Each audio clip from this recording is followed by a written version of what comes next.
What's going on, guys? Today we're going to be talking about combination punching. So what is combination punching? Combination punching basically is a series of punches that are thrown in a single attack. It can be used to increase the chances of landing certain punches, and it can also be used to overwhelm your opponent by overloading their senses with a barrage of strikes. Combination punching basically happens once you've learned or once you've mastered the correct techniques of each punch when you're throwing it in single shots. So once you've learned to throw a proper jab, a proper cross, proper hooks and proper uppercuts, then it's time to step up and learn how to link them all together and throw them in what's known as combinations or combination punching. Let's get into the technique of the combination punching. In my experience, I've found that balance is the single most important factor to ensure successful combination punching.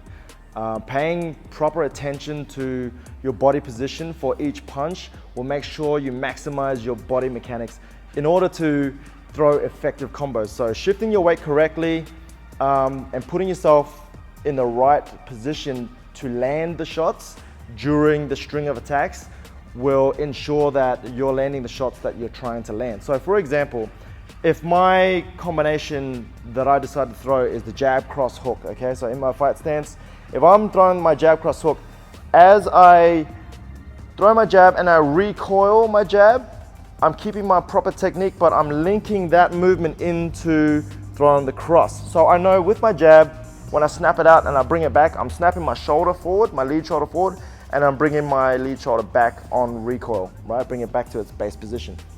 I know that when I'm throwing my cross, I'm bringing my rear shoulder forward, which in turn is bringing my lead shoulder back.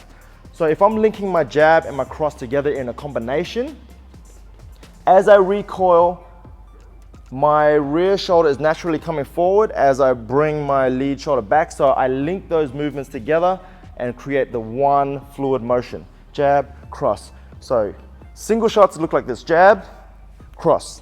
In the combination, I link them together in one fluid motion. Notice that I'm shifting my weight so that I'm staying balanced during this movement. I'm still balanced.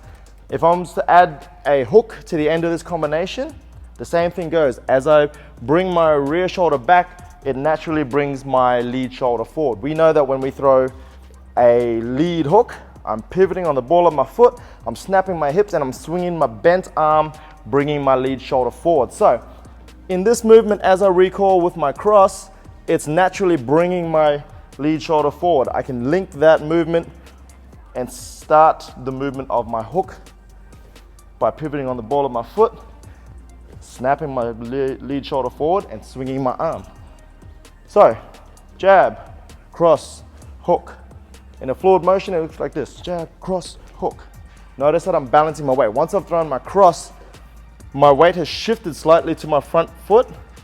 As I throw my hook, once again, I'm shifting my weight towards my rear foot. So with the jab, cross, hook, I'm shifting my weight accordingly and I'm moving my feet so that I'm in the correct position and always balanced. Okay guys, so remember, master the single shots first, figure out the mechanics of the shots, and then once you've mastered that down and you're staying balanced, then you can figure out how to link those shots together to create one fluid motion to maximize your body's mechanics. Okay guys? Hope you enjoyed the video, guys. We've got hundreds of more videos like this one in our online course, so make sure you hit the link below. If you like this video, give us a thumbs up. If you love this video, make sure you hit that subscribe button and hit that bell icon so that you'll get a notification every time we drop a video. Cheers, guys.